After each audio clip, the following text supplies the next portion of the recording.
Like the video, subscribe to the channel and press the bell icon for latest video updates. ਦਰਸ਼ਕੋ, ਪੰਜਾਬੀਆਂ ਨੇ ਹਮੇਸ਼ਾ freedom struggle ਵਿੱਚ ਵੀ ਬੜਾ ਅਹਿਮ ਯੋਗਦਾਨ ਪਾਈਆਂ ਹੈਗਾ ਤੇ ਬੜੇ ਤਸੀਹੇ ਕੱਟੇ ਹੈਗੇ ਆ। ਪਰ ਹੁਣ ਖੇਤੀ ਬਿੱਲ ਜਿਹੜੇ ਹੈਗੇ ਮੋਦੀ ਸਰਕਾਰ ਨੇ ਪਾਸ ਕੀਤੇ ਹੈਗੇ ਆ, ਉਹ ਖਾਸ ਤੌਰ 'ਤੇ ਸਿੱਖ ਕਮਿਊਨਿਟੀ ਤੇ ਕਿਸਾਨਾਂ ਨੂੰ ਬਹੁਤ ਜ਼ਿਆਦਾ ਹਿੱਟ ਕਰ ਰਹੇ ਹੈਗੇ। ਪੂਰੇ ਪੰਜਾਬ ਵਿੱਚ ਵੱਖ-ਵੱਖ ਥਾਵਾਂ 'ਤੇ ਸੜਕਾਂ ਵਿੱਚ, ਰੇਲਾਂ 'ਤੇ ਧਰਨੇ 'ਤੇ ਕਿਸਾਨ ਬੈਠੇ ਹੈਗੇ ਆ ਤੇ ਮੋਦੀ ਸਰਕਾਰ ਦੇ ਅਗੇਂਸਟ ਨਾਅਰੇ ਲਾ ਰਹੇ ਹੈਗੇ ਆ। ਤੇ ਇਹਦੇ ਲਈ ਸਰਕਾਰ ਨੂੰ ਚਾਹੀਦਾ ਹੈਗਾ ਵੀ ਕਿਸਾਨਾਂ ਦੀਆਂ ਸਮੱਸਿਆਵਾਂ ਪਹਿਲ ਦੇ ਆਧਾਰ 'ਤੇ ਹੱਲ ਕਰਕੇ ਇਹਨਾਂ ਦਾ ਕੋਈ ਨਾ ਕੋਈ ਪਰਮਾਨੈਂਟ ਸਲੂਸ਼ਨ ਲੱਭਣਾ ਚਾਹੀਦਾ ਹੈਗਾ। ਇਸੇ ਸੰਬੰਧ ਵਿੱਚ ਅਸੀਂ ਕੁਝ ਐਕਸਪਰਟਸ ਨਾਲ ਗੱਲਬਾਤ ਕੀਤੀ ਜਿਨ੍ਹਾਂ ਨੇ मोदी सरकार दी मंशा ते कोई ना कोई क्वेश्चन मार्क लगाया। हाँ, ये भी बिल्कुल स्पष्ट कर दूं कि ये सिर्फ किसानों से संबंधित कानून नहीं है, ये देश की 80% आबादी से रिलेटेड कानून है। ये भ्रांति फैलाई जा रही है कि इससे सिर्फ किसानों का सरोकार है। बिल्कुल गलत है, ये किसानों का सरोकार नहीं है, ये पूरे राष्ट्र के 80% से ज्यादा जो आबादी है उसका सरोकार है। कि मान लीजिए एक पूंजीपति है, मैं किसी का नाम नहीं ले रहा, उस पूंजीपति को व्यापार करना है। भारत का जो कुल खुदरा बाजार है, उस खुदरा बाजार की जो कुल मिला के जो उसका जो साइज है वो लगभग 12,000 अरब की कुल व्यवस्था है। अब इस व्यवस्था के ऊपर अगर किसी की आंख गड़ गई है, किसी पूंजीपति की, तो वो उसको लेना चाहता है। और ये इतना बड़ा बाजार है जो कि दुनिया का सबसे बड़ा बाजार है, लिहाजा जो दुनिया की और बड़ी कंपनीज हैं उनकी भी नजर इसके ऊपर है। तो अभी हमने देखा किस तरीके से एक कंपनी के साथ एक तरफ मार्क जुकरबर्ग जो कि व्हाट्सएप के मालिक हैं, उनका एक एग्रीमेंट होता है, 55,000 करोड़ के आसपास का निवेश होता है। दूसरी कंपनी है गूगल जो कि रिलायंस जियो के साथ कॉन्ट्रैक्ट में आती है, क्योंकि जो कि रिटेल बिजनेस के अंदर आ रही है। अब रिटेल बिजनेस का जो 12,000 अरब का जो व्यापार है, इसमें जब उनको आना है तो कुछ मुश्किलें उनके सामने हैं, प्रैक्टिकल मुश्किलें सामने। सबसे पहली बात यह है कि इस देश के जो मौजूदा कानून था, उस कानून में जो कृषि उत्पाद थे वो राज्यों के सरोकार थे, इसलिए अलग अलग प्रदेश में अलग अलग कानून के हिसाब से मंडियां समितियां चलती थी। मंडी में ही खेती किसानी के उत्पाद कोई दूसरा आदमी खरीद सकता था। यहां मैं स्पष्ट कर दूं कि किसानों को अपनी उपज बेचने से कहीं कोई रोक टोक नहीं थी। पहले से ही किसान आजाद था, वो अपने उत्पाद कहीं भी बेच सकता था राज्य की सीमाओं के अंदर। लेकिन इसमें भी एक बहुत बड़ी भ्रांति लगातार फैलाई जा रही है। तो एक उद्योगपति को अगर इस व्यापार में आना था तो उसके सामने एक सबसे बड़ी दिक्कत ये थी कि उसे देश के सभी राज्यों में अपनी आड़त खोलनी पड़ती, सभी राज्यों के अलग अलग टैक्सेशन को मेंटेन करना पड़ता। कहीं पे 2% टैक्स है, कहीं पे 4% टैक्स है, 2 से 6% के आसपास का टैक्स वेरिएशन है पूरे देश के अंदर। तो इस पूरी व्यवस्था से उसको व्यापार करने में बहुत बड़ी दिक्कत और तकलीफ आने वाली थी। इसीलिए एपीएमसी एक्ट को डाइल्यूट किया गया। अब उस उद्योगपति को, उस व्यापारी को, उस पूंजीपति को कोई लाइसेंस कहीं लेने की जरूरत नहीं है। पूरे देश भर में से कहीं भी अपने एजेंटों को भेज के वो माल खरीद सकता है।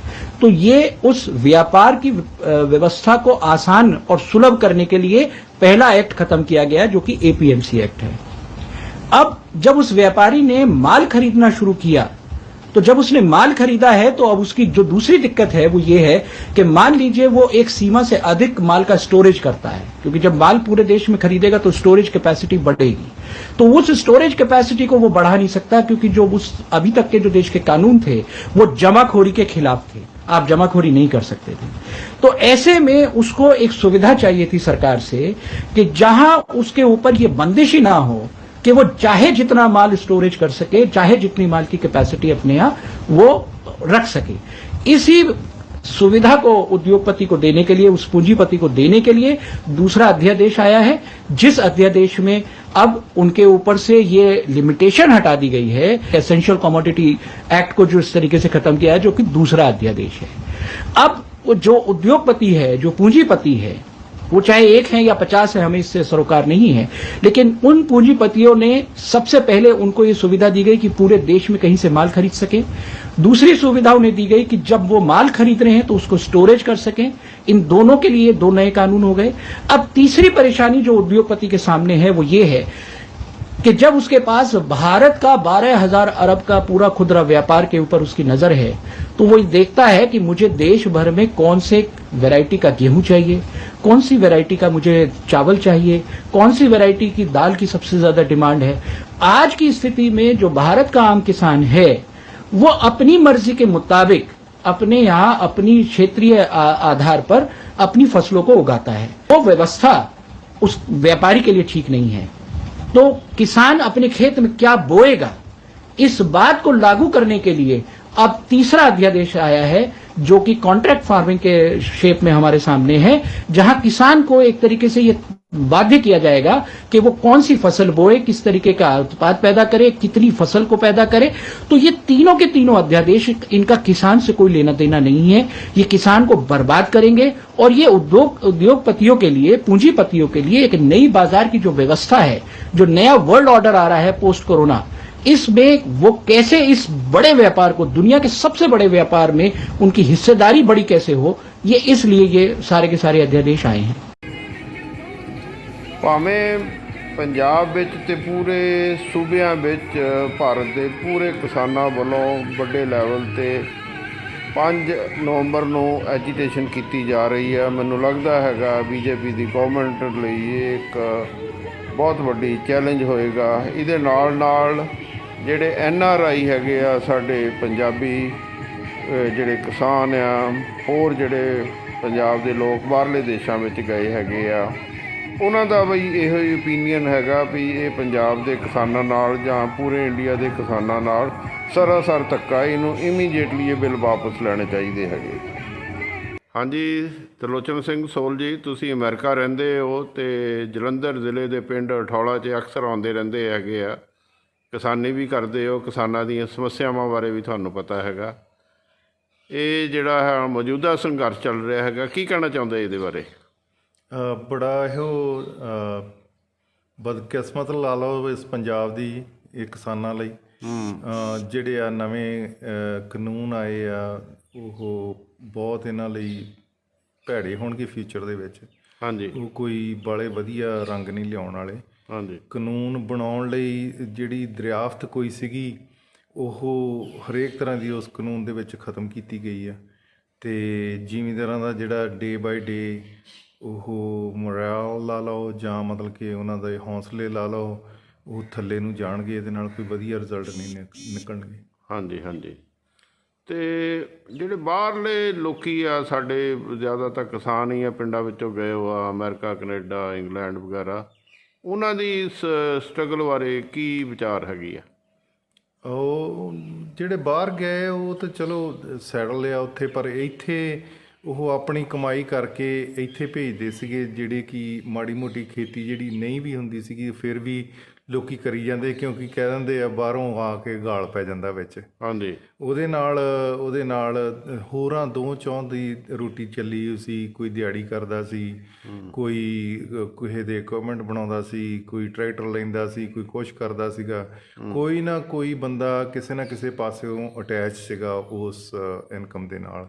ਹਾਂਜੀ, ਜਿਹੜਾ ਕਿ ਜੇ ਇਸ ਤਰੀਕੇ ਦੇ ਨਾਲ ਬਾਹਰਲੇ ਲੋਕ ਵੀ ਇਹ ਸੋਚਣਾ ਸ਼ੁਰੂ ਕਰ ਦੇਣਗੇ ਵੀ ਪੰਜਾਬ ਦੇ ਵਿੱਚ ਹੁਣ ਤਾਂ ਸਾਡੀ ਖੇਤੀ ਸਾਡੇ ਹੱਥ 'ਚ ਰਹੀ ਨਹੀਂ ਗੀ, ਅਤੇ ਉਹਨਾਂ ਨੇ ਵੀ ਹੁਣ ਤੁਸੀਂ ਦੇਖਿਆ ਹੁਣ ਜ਼ਮੀਨਾਂ ਦੇ ਹਾਲਾਤ ਕਿੰਨੇ ਭੈੜੇ ਹੋਏ ਆ। ਹਾਂਜੀ, ਵੀ ਕੀਮਤ ਇੰਨੀ ਡਿੱਗੀ ਹੋਊ ਆ, ਜਿਹੜੇ ਖਰੀਦਣ ਵਾਲੇ ਸੀਗੇ ਉਹੀ ਹੁਣ ਵੇਚਣ 'ਤੇ ਲੱਗੇ ਆ। ਹਾਂਜੀ, ਵੀ ਵਿਕ ਜਵੇ ਕਿਸ ਤਰ੍ਹਾਂ ਚੰਗਾ, ਅਸੀਂ ਸਾਰਾ ਪੈਸਾ ਕੱਢ ਕੇ ਬਾਹਰ ਲੈ ਜਾਈਏ। ਹਾਂਜੀ, ਅਤੇ ਵੀ ਮਤਲਬ ਕਿ ਉਹ ਵੀ ਵਿਚਾਰੇ ਸੋਚਦੇ ਆ ਵੀ ਅਸੀਂ ਪਿੰਡ ਖਰੇ ਜਾ ਸਕਣਾ ਮੁੜ ਕੇ ਕਿ ਨਹੀਂ ਜਾ ਸਕਣਾ।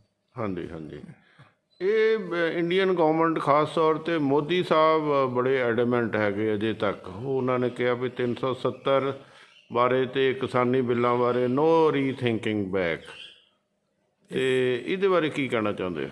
ਇਹ ਦੇਖੋ 370 ਜਿਹੜੀ ਸੀ ਉਹ ਬੜੇ ਚਿਰਾਂ ਦਾ ਮਸਲਾ ਸੀਗਾ, ਔਰ ਉਸ ਮਸਲੇ ਨੂੰ ਮੇਰਾ ਖਿਆਲ ਹੈ ਵੀ 101% ਤੋਂ ਜ਼ਿਆਦਾ ਹੀ ਆਪਾਂ ਦੇਖ ਲਿਆ ਸੀਗਾ ਵੀ ਕਿੰਨਾ ਉੱਥੇ ਬੰਦਾ ਮਰ ਰਿਹਾ ਆ, ਹਾਂਜੀ ਕਿੰਨਾ ਉੱਥੇ ਜਿਹੜਾ ਹੈਗਾ ਤਪ ਝੱਲਿਆ ਉਹਨਾਂ ਲੋਕਾਂ ਨੇ ਜਿਹੜੇ ਰਹਿ ਰਹੇ ਆ ਹਾਂਜੀ ਜਾਂ ਰਹਿਣਾ ਚਾਹੁੰਦੇ ਆ। ਮੰਨ ਲਓ ਹੁਣ ਕਈ ਮੁਲਕ ਹੋਰ ਇੰਡੀਆ ਦੇ ਵਿੱਚੋਂ ਹੋਰ ਸਟੇਟਾਂ 'ਚ ਬੰਦੇ ਜਾ ਕੇ ਉੱਥੇ ਰਹਿਣਾ ਚਾਹੁੰਦੇ, ਰਹਿ ਨਹੀਂ ਸਕਦੇ ਸੀਗੇ। ਹਾਂਜੀ ਉਹਦੇ ਬਾਰੇ ਤਾਂ ਕੋਈ ਸ਼ੱਕ ਵਾਲੀ ਗੱਲ ਨਹੀਂ ਵੀ ਧਾਰਾ 370 ਜਿਹੜੀ ਆ ਵਧੀਆ ਕੰਮ ਉਹਨਾਂ ਨੇ ਕੀਤਾ ਵਧੀਆ ਮੋਦੀ ਕੰਮ ਸਾਹਿਬ। ਕੀਤਾ ਆ। ਹਾਂਜੀ ਤੇ ਪਰ ਜਿਹੜਾ ਕਿਸਾਨੀ ਲਈ ਕੀਤਾ ਹੈ ਇਹ ਤਾਂ ਬਿਲਕੁਲ ਹੀ ਨਿਖਿੱਧ ਕੰਮ ਆ ਵੀ ਇਹੋ ਹੀ ਬੰਦੇ ਸਾਨੂੰ ਦਿਨ ਰਾਤ ਲੱਗ ਕੇ ਰੋਟੀ ਖਿਲਾਉਂਦੇ ਸੀਗੇ। ਸਾਡੇ ਮੂੰਹਾਂ 'ਚ ਇੱਕ ਕਿਸਮ ਦਾ ਆਪਣੇ ਨਿਆਣਿਆਂ 'ਚੋਂ ਮੂੰਹਾਂ ਦੇ ਰੋਟੀ ਖੋਹ ਕੇ ਸਾਡੇ ਗਾਂ ਹੋਰਾਂ ਮੁਲਕ ਦੇ ਬੰਦਿਆਂ ਦੇ ਨਿਆਣਿਆਂ ਦੇ ਮੂੰਹ 'ਚ ਪਾਉਂਦੇ ਸੀਗੇ। ਹਾਂਜੀ ਉਹਦਾ ਬਿਲਕੁਲ ਸਿਸਟਮ ਜਿਹੜਾ ਉਹ ਖ਼ਤਮ ਕਰੀ ਜਾ ਰਿਹਾ।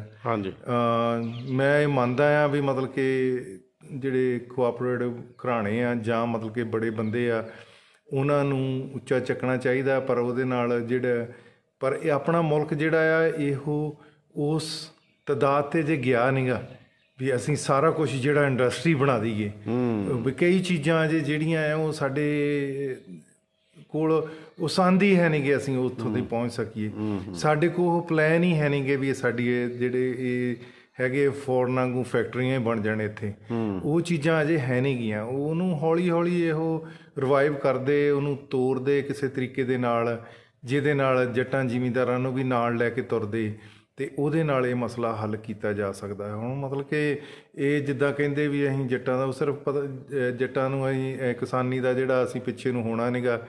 ਇਹਨਾਂ ਨੇ ਮੇਰਾ ਖਿਆਲ ਹੈ ਪਹਿਲਾਂ ਇਹ ਦਲਿਤ ਵਾਲਾ ਵੀ ਇੱਕ ਵਾਰੀ ਕੀਤਾ ਸੀਗਾ ਪਾਸ, ਦਿਹਾੜੀ 'ਚ ਹੋ ਗਿਆ ਇਹ ਵਾਪਸ ਕਿ ਨਹੀਂ। ਹਾਂਜੀ ਹਾਂਜੀ ਪਰ ਇਹ ਆ ਵੀ ਇਹ ਠੀਕ ਆ ਵੀ ਪਾਵਰ ਤੇ ਹੋਰ ਐਰਾ ਵਗੈਰਾ ਤੁਹਾਡੇ ਹੱਥ 'ਚ ਹੈਗੀ ਆ, ਪਰ ਇਹ ਗਰੀਬਾਂ ਨੂੰ ਜਾਂ ਇਹ ਜ਼ਿਮੀਂਦਾਰਾਂ ਨੂੰ ਉਹਨਾਂ ਦੇ ਨਾਲ ਜੁੜੇ ਲੋਕਾਂ ਨੂੰ ਤੁਸੀਂ ਇੰਨਾ ਤੰਗ ਨਾ ਕਰੋ ਕਿ ਉਹ ਲੈ ਕੇ ਵੀ ਹਥਿਆਰ ਖੜੇ ਹੋ ਜਾਣ ਤੁਹਾਡੇ ਵਿਰੁੱਧ।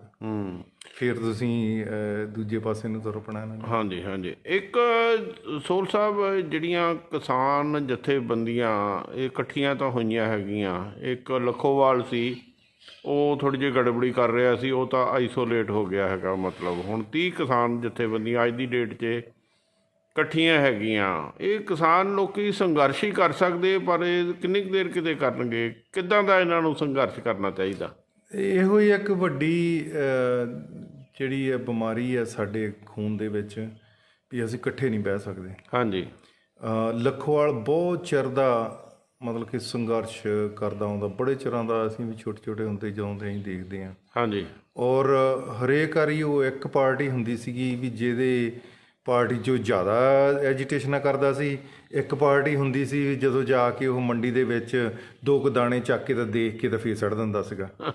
ਵੀ ਮਤਲਬ ਇਹ ਆ ਬਈ ਉਹ ਬਹੁਤੇ ਵਧੀਆ ਨਹੀਂ ਸੀ। ਉਹਨਾਂ ਬੰਦਿਆਂ ਦਾ ਕਰਕੇ ਇਸ ਟਾਈਮ ਇਹ 30 ਛੱਡ ਕੇ 40 ਬਣਾ ਲੈਣ, 50 ਬਣਾ ਲੈਣ, ਜਿੰਨੀਆਂ ਮਰਜ਼ੀ ਜਥੇਬੰਦੀਆਂ ਬਣਾ ਲੈਣ, ਜੇ ਇਕੱਠੇ ਨਾ ਹੋਏ ਤੇ ਇਹਨਾਂ ਦਾ ਹਾਲ ਇਸੇ ਤਰ੍ਹਾਂ ਹੀ ਹੋਣਾ ਔਰ ਇਦੋਂ ਵੀ ਬਦਤਰ ਹੋਊਗਾ। ਜਿਹੜੇ ਨਵੇਂ ਲਾ ਕਾਨੂੰਨ ਬਣ ਰਹੇ ਆ ਉਹ ਵੀ ਇਹਨਾਂ ਲਈ ਬਣ ਰਹੇ ਆ। ਹੁਣ ਤੁਸੀਂ ਪਰਾਲੀ ਸਾੜਨ ਵਾਲਾ ਲਾ ਲਓ ਵੀ ਉਹ ਕੋਈ ਐਡੀ ਵਧੀਆ ਚੀਜ਼ ਨਹੀਂ ਵੀ ਕਰੋੜ ਰੁਪਈਆ ਫਾਈਨ, ਕਿਹੜਾ ਬੰਦਾ ਫਾਈਨ ਦੇ ਦੂਗਾ? ਜਾਂ ਲੱਖ ਰੁਪਈਆ ਫਾਈਨ ਵੀ ਕਹਿ ਦੋ, ਕਿਹੜਾ ਦੇ ਦੂ? ਇਹ ਹੁਣ ਅਫਸਰਸ਼ਾਹੀ ਦੇ ਜਿਹੜੇ ਆ ਉਹ ਸਾਥ ਜ਼ਿਆਦਾ ਢਿੱਡ ਭਰਨ ਵਾਲੀ ਗੱਲ ਕਰ ਰਹੇ ਆ ਤੇ ਉਹਦਾ ਕੋਈ ਸੋਲੂਸ਼ਨ ਲੱਭਣ। ਦੇਅਰਸ ਸੋ ਮੈਨੀ things they can do, they can find out ਪਰ ਪਾਰਟੀਆਂ ਜਿਹੜੀਆਂ ਆ ਉਹਨਾਂ ਦਾ ਇਕੱਠੇ ਹੋਣਾ ਜ਼ਰੂਰੀ ਆ। ਔਰ ਇਹ ਲੋਕਾਂ ਨੂੰ ਤੰਗ ਕਰਕੇ ਇਹੋ ਜਿੱਤਣ ਨਾ, ਇਹਨਾਂ ਨੂੰ ਜਿਹੜੇ ਲੋਕ ਇਹ ਕਾਨੂੰਨ ਬਣਾ ਰਹੇ ਆ ਉਹਨਾਂ ਨੂੰ ਤੰਗ ਕਰਨਾ ਪੈਣਾ ਆ, ਤਾਂ ਜਾ ਕੇ ਇਹਨਾਂ ਦੀ ਸਿੱਧੀ ਪੈਣੀ ਆ। ਰੇਲ ਰੋਕਦੇ ਆ, ਆਪਣੇ ਤੁਸੀਂ ਜੀ ਨੂੰ ਘਰ ਵਾਲਿਆ ਆ, ਆਪਣੇ ਲੋਕਾਂ ਨੂੰ ਹੀ ਘਰ ਵਾਲਿਆ ਆ। ਕੋਈ ਕੰਮ ਤੇ ਨਹੀਂ ਜਾ ਰਿਹਾ, ਕੋਈ ਆ ਨਹੀਂ ਰਿਹਾ, ਕੋਈ ਗਾਂਹ ਵਧਾ ਨਹੀਂ ਰਿਹਾ। ਆ ਤੁਹਾਡੀ ਫੈਕਟਰੀ ਬੰਦ ਹੋ ਰਹੀ ਆ, ਤੁਹਾਡੀ ਬਿਜਲੀ ਬੰਦ ਹੋ ਰਹੀ ਆ, ਤੇ ਉਹ ਤਾਂ ਹੱਸਦੇ, ਦਿੱਲੀ ਵਾਲੇ ਤਾਂ ਹੱਸਣ ਡਏ ਆ ਮਤਲਬ ਕਿ ਵੀ ਇਹ ਚੰਗਾ ਹੋਇਆ ਤਾਂ ਤੇ ਉਹਨੂੰ ਅੜਕੇ ਆ ਗਿਆ। ਇਹਨਾਂ ਨੂੰ ਚਾਹੀਦਾ ਆ ਜਿਹੜੇ ਬੀਜੇਪੀ ਵਾਲੇ ਬੰਦੇ ਜਿਹੜੇ ਕਾਨੂੰਨ ਬਣਾਉਣ ਦੀ ਸਹਿਮਤੀ ਜ਼ਾਹਰ ਕਰਦੇ ਆ, ਉਹਨਾਂ ਬੰਦਿਆਂ ਨੂੰ ਆਪਣੇ ਏਰੀਏ ਦੇ ਵਿੱਚ ਫੜਨ ਤੇ ਉਹਨਾਂ ਦੇ ਨਾਲ ਬੈਠ ਕੇ ਡਿਸਕਸ਼ਨਾਂ ਕਰਨ। ਉਹਨਾਂ ਨੂੰ ਕਿ ਤੈਨੂੰ ਜਾਣ ਤਦ ਦੇਣਾ ਆ ਜਦੋਂ ਤੂੰ ਸਾਡੀ ਗੱਲ ਦਾ ਉੱਤਰ ਦਿੰਦਾ ਆ, ਜਾਂ ਤੂੰ ਸਾਨੂੰ ਸੈਟਿਸਫਾਈਡ ਕਰ ਜਾਂ ਅਸੀਂ ਤੈਨੂੰ ਸੈਟੀਸਫਾਈਡ ਕਰਦੇ ਹਾਂ। ਇਹਨਾਂ ਨੂੰ ਅਜੇ ਦਿੱਲੀ ਵੱਲ ਘੱਟ ਸੋਚਣਾ ਚਾਹੀਦਾ, ਇੱਥੇ ਵਾਲਾ ਜ਼ਿਆਦਾ ਸੋਚਣਾ ਚਾਹੀਦਾ ਵੀ ਇੱਥੇ ਨਾ ਬੋਲੇ ਕੋਈ। ਨਹੀਂ, ਮੋਦੀ ਸਾਹਿਬ ਨੇ ਜਿੰਨੇ ਆਪਣੇ ਮੰਤਰੀ ਜਾਂ ਬੀਜੇਪੀ ਦੇ ਜਿੰਨੇ ਲੀਡਰ ਆ ਉਹਨਾਂ ਨੂੰ ਇਹ ਆਦੇਸ਼ ਦਿੱਤਾ ਹੈਗਾ ਵੀ ਤੁਸੀਂ ਪੰਜਾਬ ਵਿੱਚ ਜਾਓ ਜਾਂ ਆਨਲਾਈਨ ਵਰਚੁਅਲ ਕਾਨਫਰੰਸ ਕਰੋ ਜਾਂ ਸਿੱਧੇ ਕਿਸਾਨਾਂ ਨੂੰ ਮਿਲੋ, ਦੱਸੋ ਵੀ ਇਹ ਉਹਨਾਂ ਦੇ ਬਿੱਲ ਫਾਇਦੇ ਲਈ ਆ, ਜਿਹੜੇ ਕਾਨੂੰਨ ਫਾਇਦੇ ਲਈ ਆ। ਇਹ ਤੁਹਾਨੂੰ ਲੱਗਦਾ ਕੋਈ ਫਾਇਦਾ ਹੋ ਸਕਦਾ ਕਿਸਾਨਾਂ ਨੂੰ? ਸਵਾਏ ਟੀਵੀ ਤੋਂ ਮੈਨੂੰ ਇੱਕ ਵੀ ਕਿਤੇ ਇਹਨਾਂ ਦਾ ਜਿਹੜਾ ਕਿਸਾਨ ਦਾ ਕੋਈ ਬੰਦਾ ਹੈਗਾ ਆ ਇਹ ਦੱਸ ਦੇ ਕਿਹੜੀ ਜਥੇਬੰਦੀ ਕੋਲ ਗਿਆ ਆ ਵੀ ਅਜੇ ਤਾਈਂ ਜਿੱਥੋਂ ਤਾਈਂ ਮੈਨੂੰ ਦੇਖਣ ਨੂੰ ਮਿਲਿਆ ਆ ਹਾਂਜੀ, ਵੀ ਇੱਕ ਵੀ ਬੰਦਾ ਕਿਸੇ ਜਥੇਬੰਦੀ ਦੇ ਕੋਲ ਜਾ ਕੇ ਇੱਕ ਵੀ ਗੱਲ ਨਹੀਂ ਕਰ ਸਕਿਆ। ਹਾਲਾਂਕਿ ਜਥੇਬੰਦੀਆਂ ਇਹਨਾਂ ਨੂੰ ਫੜ ਕੇ ਕਹਿ ਰਹੀਆਂ ਵੀ ਆਜੋ ਸਾਡੇ ਨਾਲ ਗੱਲ ਕਰੋ, ਪਰ ਇਹ ਗੱਲ ਨਹੀਂ ਕਰ ਰਹੇ, ਟੀਵੀ ਤੇ ਰੌਲਾ ਪਾ ਰਹੇ ਆ। ਬਸ ਉਹ ਹੋ ਰਿਹਾ ਆ ਟੀਵੀ ਜਿਹੜਾ ਆ 100% ਗਵਰਨਮੈਂਟ ਦੇ ਹੱਥਾਂ 'ਚ ਆ ਔਰ 100% ਉਹ ਕਰ ਰਿਹਾ ਜਿਹੜਾ ਉਹ ਚਾਹ ਰਹੇ ਆ। ਪੈਸਾ ਉਹਨਾਂ ਕੋਲ ਆ। ਮੇਰੇ ਹਾਲ ਜ਼ਿਮੀਂਦਾਰਾਂ ਦੀਆਂ ਅੱਧੀਆਂ ਖਬਰਾਂ ਤਾਂ ਲੱਗ ਵੀ ਨਹੀਂ ਰਹੀਆਂ ਹੋਣੀਆਂ, ਤੇ ਜਿਹੜੀ ਮਾੜੀ ਮੋਟੀ ਲੱਗਦੀ ਹੋਊਗੀ ਉਹ ਵੀ ਉਹ ਦਿਖਾਲਦੇ ਹੋਣਗੇ ਟੀਵੀ ਵਾਲੇ, ਜਿਹੜੀ ਖਬਰ ਦੇ ਵਿੱਚ ਜ਼ਿਮੀਂਦਾਰਾਂ ਦੀ ਐਜੀਟੇਸ਼ਨ ਨੂੰ ਨੁਕਸਾਨ ਹੋਣਾ ਹੈ। ਮੰਨ ਲਓ ਕਿਤੇ ਤੋੜ ਭੰਨ ਹੋ ਗਈ, ਉਹਨਾਂ ਨੂੰ ਬੜੇ ਟੌਰ ਨਾਲ ਦਿਖਾ ਲੈਣੀ ਵੀ ਤੋੜ ਭੰਨ ਫਲਾਣੇ ਤਾਂ ਜ਼ਿਮੀਂਦਾਰਾਂ ਨੇ ਕਰਤੀ, ਪਰ ਇਹ ਨਹੀਂ ਦਿਖਾ ਰਹੇ ਵੀ ਇਹ ਜਿਹੜਾ ਗੌਰਮੈਂਟ ਦਾ ਵੀ ਜਿਹੜਾ ਇਹਦੇ ਵਿੱਚ ਹੱਥ ਆ, ਕਿਉਂਕਿ ਇਹ ਗਲਤ ਲਾ ਗਲਤ ਕਾਨੂੰਨ ਬਣਾ ਕੇ ਜ਼ਿਮੀਂਦਾਰਾਂ ਤੇ ਥੋਪ ਰਿਹਾ ਜਿਹੜਾ ਕਿ ਬਣਦਾ ਨਹੀਂਗਾ। ਦੁਨੀਆ ਤਾਂ 21ਵੀਂ ਸੈਂਚਰੀ 'ਚ ਪਹੁੰਚ ਗਈ ਆ, ਇਹ ਅਜੇ ਮੋੜ ਕੇ ਸਾਨੂੰ 15ਵੀਂ 16ਵੀਂ 14ਵੀਂ ਸੈਂਚਰੀ 'ਚ ਜਾ ਰਹੇ ਆ। ਇੱਕ ਸੋਲ ਸਾਹਿਬ, ਜਿਵੇਂ ਸੋਸ਼ਲ ਮੀਡੀਆ ਦੀ ਅਵੇਅਰਨੈਸ ਪੰਜਾਬ ਵਿੱਚ ਜਾਂ ਇੰਡੀਆ ਦੇ ਲੋਕਾਂ ਵਿੱਚ ਬਹੁਤ ਆਈ ਹੈਗੀ, ਮਤਲਬ ਇਹ ਇੱਕ ਅੱਛੀ ਗੱਲ ਕਹਿ ਸਕਦੇ। ਹੁਣ ਕੋਈ ਵੀ ਕਿਸਾਨ ਆ, ਕੋਈ ਛੋਟਾ ਮੋਟਾ ਲੀਡਰ ਆ ਜਾਂ ਕੋਈ ਆਮ ਕਿਸਾਨ ਆ, ਉਹਨਾਂ ਦੀ ਜਿਹੜੀ ਆਵਾਜ਼ ਆ ਉਹ ਸੋਸ਼ਲ ਮੀਡੀਆ ਰਾਹੀਂ ਜ਼ਰੂਰ ਲੋਕਾਂ ਤਾਈਂ ਪਹੁੰਚ ਜਾਂਦੀ ਹੈਗੀ। ਅੱਧੇ ਪੌਣੇ ਘੰਟੇ ਵਿੱਚ ਜੇ ਕੋਈ ਚੰਗੀ ਉਹਨੇ ਕੋਈ ਮੈਸੇਜ ਦਿੱਤਾ ਹੈਗਾ ਜਾਂ ਕੋਈ ਲੌਜਿਕ ਵਾਲੀ ਗੱਲ ਕੀਤੀ ਤਾਂ ਪੂਰੇ ਵਰਲਡ ਤਾਈਂ ਪਹੁੰਚ ਜਾਂਦੀ। ਸੋਸ਼ਲ ਮੀਡੀਆ ਦੇ ਰੋਲ ਵਿੱਚ ਕਿਸਾਨੀ ਸੰਘਰਸ਼ ਵਿੱਚ ਕੀ ਕਹਿਣਾ ਚਾਹੁੰਦੇ ਆ?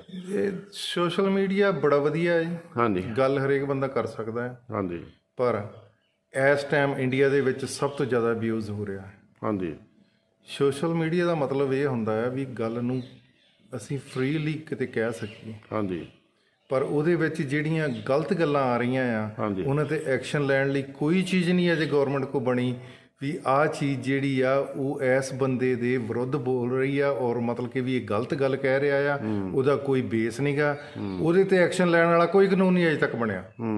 ਮੈਂ ਤਾਂ ਇਹ ਕਹਿੰਦਾ ਆ ਵੀ ਸੋਸ਼ਲ ਮੀਡੀਆ ਬਹੁਤ ਕਾਮਯਾਬ ਆ, ਪਰ ਇਹ ਆ ਵੀ ਅਬਿਊਜ਼ ਜਿਹੜਾ ਉਹ ਕਿਸੇ ਨਾ ਕਿਸੇ ਤਰੀਕੇ ਦੇ ਨਾਲ ਹਟਾਉਣਾ ਪੈਣਾ ਆ, ਉਹ ਹਟ ਨਹੀਂ ਰਿਹਾ, ਉਹ ਅਬਿਊਜ਼ ਜਿਹੜਾ ਆ ਵੱਧ ਰਿਹਾ ਹੈ। ਹਾਂਜੀ, ਹਾਂ, ਬਿਲਕੁਲ, ਜਿਹਦੇ ਨਾਲ ਲੋਕੀ ਮਿਸਲੀਡ ਹੋ ਰਹੇ ਆ।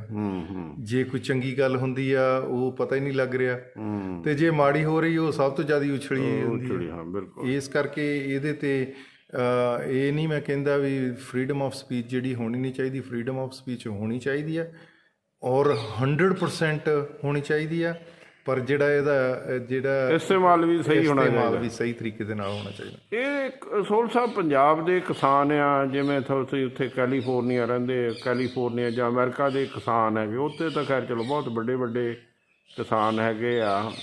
ਇਹ ਸਾਡੀ ਕਿਸਾਨੀ ਲਾਹੇਵੰਦ ਧੰਦਾ ਕਿਵੇਂ ਬਣ ਸਕਦੀ ਹੈਗੀ ਹੈ? ਇਹ ਸਾਡੇ ਕਿਸਾਨ ਪਿਛੜੇ ਹੋ ਕਿਉਂ ਹੈਗੇ ਆ?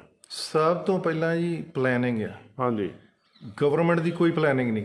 ਹਾਂਜੀ, ਗਵਰਨਮੈਂਟ ਨੇ ਆਪਣੇ ਇੱਥੇ ਯੂਨੀਵਰਸਿਟੀਆਂ ਖੋਲੀਆਂ, ਹੋਰ ਵਗੈਰਾ ਕੀਤੀਆਂ ਆ,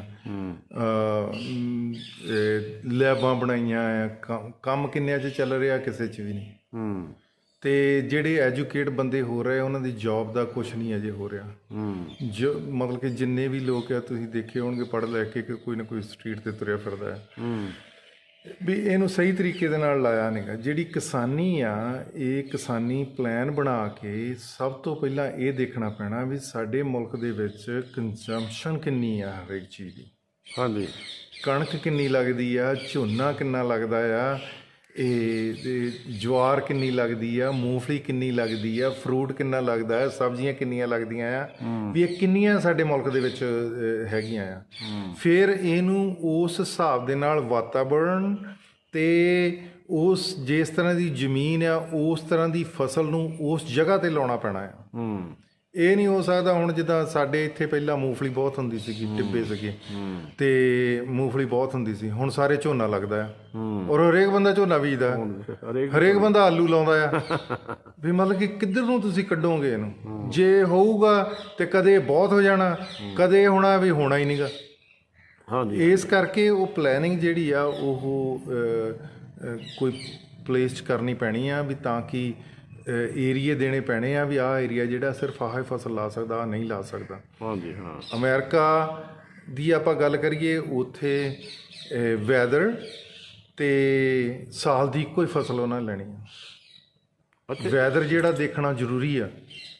ਅੱਛਾ, ਮਤਲਬ ਸਾਲ ਦੀ ਇੱਕੋ ਹੀ ਫਸਲ ਲੈਂਦੇ ਇੱਕ ਫਸਲ ਲੈਂਦੇ ਆ ਉਹ ਸਾਲ। ਬਾਕੀ ਜ਼ਮੀਨ ਖਾਲੀ ਛੱਡਣੀ ਪਏਗੀ, ਖਾਲੀ ਰਹਿੰਦੀ ਆ ਜ਼ਮੀਨ, ਕਰ ਹੀ ਨਹੀਂ ਸਕਦੇ ਉਹ। ਫਰਟਾਈਲ ਹੋ ਜਾਂਦੀ ਹੈ ਨਾ। ਹਾਂ, ਮਤਲਬ ਕਿ ਉਹਦੇ ਨਾਲ ਕੀ ਹੈ ਜੀ, ਸਾਨੂੰ ਜਿਹੜੇ ਵਿਟਾਮਿਨ, ਬਹੁਤ ਸਾਰੇ ਵਿਟਾਮਿਨ ਆ ਉਹ ਧੁੱਪ ਤੋਂ ਮਿਲਦੇ ਆ। ਹਾਂ, ਤੇ ਸਾਡੀ ਜ਼ਮੀਨ ਨੂੰ ਸਾਹ ਕਿਤੋਂ ਆਉਂਦਾ? ਆਉਂਦਾ ਹੀ ਨਹੀਂ। ਮਤਲਬ ਕਿ ਵੀ ਅੱਜ ਤੁਸੀਂ ਝੋਨਾ ਪੱਟ ਕੇ ਹਟੇ ਆ, ਰਾਤੋਂ ਰਾਤ ਹੀ ਹਲ ਵਾ ਦੇਣਾ, ਸਵੇਰ ਨੂੰ ਆਲੂ ਲਾ ਦੇਣੇ ਆ। ਮਤਲਬ ਕਿ 60 ਦਿਨਾਂ ਦੇ ਵਿੱਚ ਆਲੂ ਪੱਟ ਲੈਣੇ ਆ, ਨਾਲ ਹੀ ਮੱਕੀ ਲਾ ਦੇਣੀ ਆ। ਤੇ ਮਤਲਬ ਕਿ ਸਾਹ ਤਾਂ ਆ ਨਹੀਂ ਰਿਹਾ ਕਿਸੇ ਪਾਸਿਓਂ ਵੀ। ਇਸ ਕਰਕੇ ਇਹ ਕੋਈ ਪਲਾਨ 'ਚ ਕੋਈ ਚੀਜ਼ ਲੱਗਣੀ ਚਾਹੀਦੀ ਆ ਤਾਂ ਕਿ ਜਿਹੜੀ ਉਹ ਸਿਹਤ ਲਈ ਵੀ ਠੀਕ ਹੋਵੇ। ਮਤਲਬ ਕਿ ਕਿਸਾਨੀ ਦਾ ਤਾਂ ਚਲੋ ਬੇੜਾ ਬੈਠਾ ਹੀ ਸੀਗਾ ਜਿਹੜਾ ਸੀਗਾ, ਤੇ ਜਿਹੜਾ ਹੈਲਥ ਦਾ ਬਾਕੀ ਗੱਲਾਂ ਕਰਕੇ ਬੈਠਾ ਆ ਵੀ ਹਰੇਕ ਚੀਜ਼ 'ਚ ਕੋਈ ਨਾ ਕੋਈ ਮਿਲਾਵਟ ਹੁੰਦੀ ਆ। ਹੁਣ ਫਸਲ 'ਚ ਵੀ ਮਿਲਾਵਟ ਹੀ ਆ, ਨਿਰੀ ਮਿਲਾਵਟ ਆ। ਸੁਧੀ ਖਾਦ ਆ ਰਹੀ ਆ, ਸੁਧੇ ਜਿਹੜੇ ਪੈਸਟੀਸਾਈਡ ਯੂਜ਼ ਕਰਦੇ ਆ ਉਹ ਆ ਰਹੇ ਆ। ਉਹਦੇ ਨਾਲ ਸਿਹਤ ਨੂੰ ਜਿਹੜਾ ਕੈਂਸਰ ਹੋਰ ਵਗੈਰਾ ਦੀਆਂ ਬਿਮਾਰੀਆਂ, ਆਪਣੇ ਲਿਵਰ ਖਰਾਬ ਹੁੰਦੇ ਆ, ਕਿਡਨੀਆਂ ਖਰਾਬ ਹੁੰਦੀਆਂ ਆ, ਉਹ ਸਿਰਫ ਇਸ ਦੀ ਹੀ ਵਜ੍ਹਾ ਹੈ।